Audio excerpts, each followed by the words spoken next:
Yan, ganito yung forma ng tangkal guys. Yan, dito siya nakaharap, tas nilagyan ko na lang ng cortina para pag umaga ibaba ko yung cortina para hindi mainit, hindi yung sikat ng araw guys hindi papasok sa loob ng tangkal.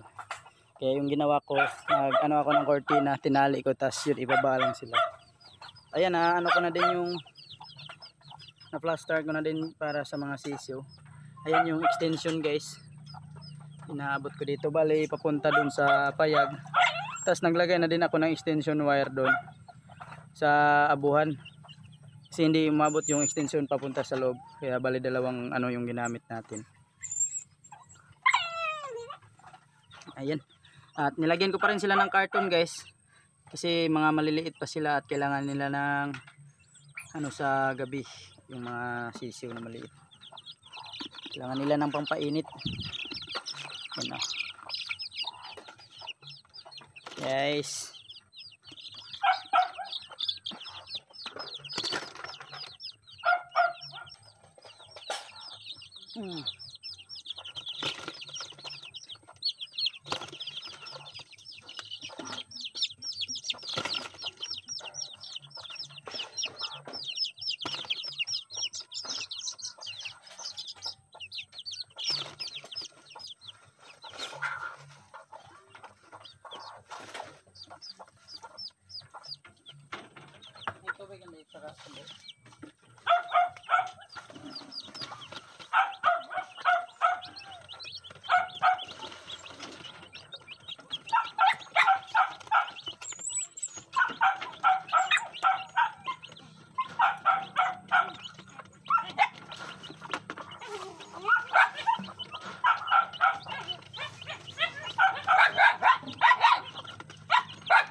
Guys, tumuka na sila.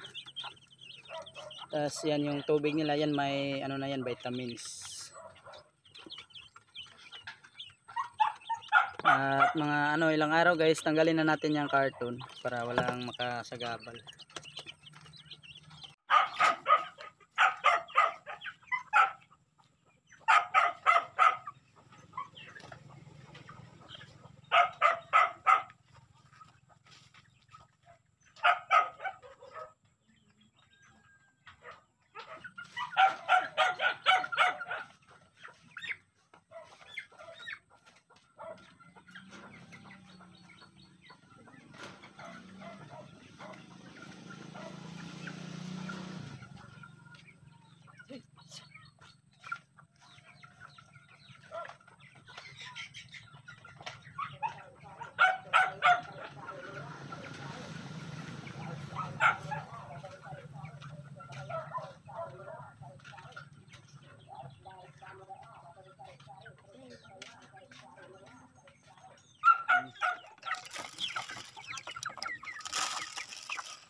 Yan guys, yung mga malalaking broiler. Yan, itong pula guys, ano to, pintura. Doon sa isang tangkal ko na ano yung pintura doon. Doon sa may lata. Na tumba pala at yun. Nakakulayan yung balahibo nila. Busog na na.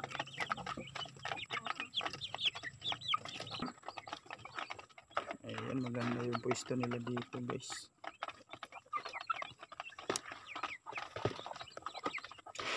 Lang kayo.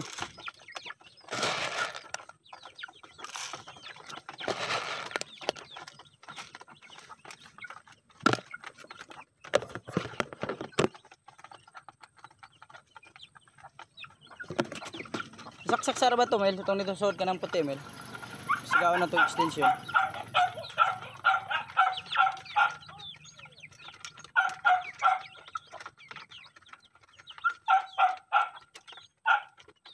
Mana? Saksak mo na. Yan guys, maliwanag na sila. Kailangan pa rin ng ilaw yung mga sisiw guys. Kasi pangontra din sa lamig yan yung init ng bombilya. Dapat makasurvive muna sila bago sila kung pwede man kukunan sila ng ilaw guys, yung yung sapat na yung nila, na pwede na sila makasurvive sa maginaw na panahon. Kaya kailangan ng carton, ganyan yung forma para dyan sila magsiksikan.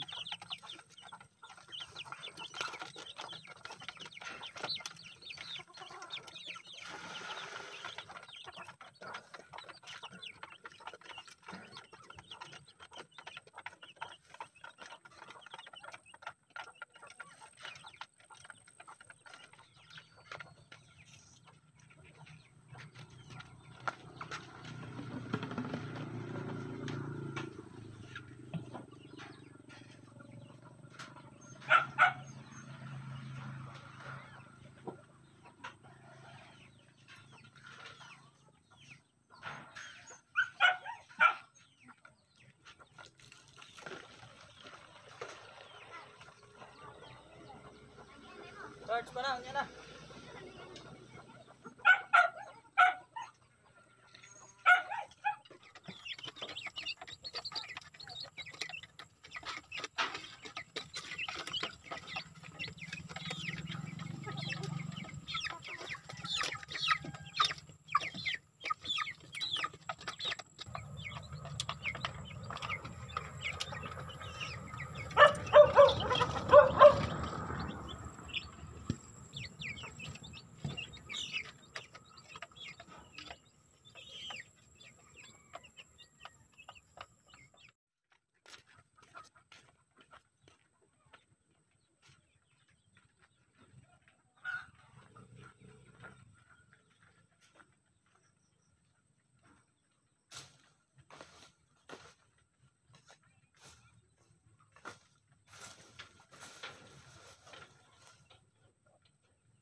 Pare dong. Yan guys, yun bali yung kalabasa dito, ayan. Bali tatanggalin ko na lang yan guys para maalis yung dito. Baka may ahas pa dito. Total wala, hindi naman siya namunga guys. Kadalasan yung namumunga ng kalabasa nandun sa may coral. Kaya total nandyan yung tangkal, linisan ko na lang din to para mapantay papunta dun. Iwasan ko na lang na pa dito, lalaki yung mga damo. Yun, total nandun naman gumapang sa mga coral yung sanga ng kalabasa. Kaya yun, nagpasidling na din ako yun nun guys, yung bunga nun, yung liso nun pwede tanim ulit. Kaya susunod na magtanim ako, iano ko na sa coral lahat. Hindi ko na papasokin yung mga dito. Yan, nilagay natin to guys, depensa to sa araw, yung sikat ng araw para hindi makapasok sa loob. Pero fresh pa yung hangin diyan sa sa mga broiler. Na ganoon na yung mga sisiw guys. Tingnan niyo. Na. Diyan sila sa may ilaw. Lalo na pag maginaw. Kaya lang short yung ano guys, yung extension ko na may ilaw.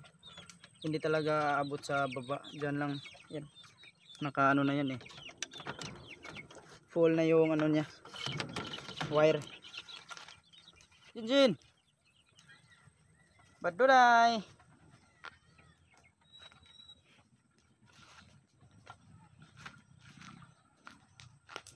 Jok, jok, jok. Yan si Jok, Jok guys. Si Darna.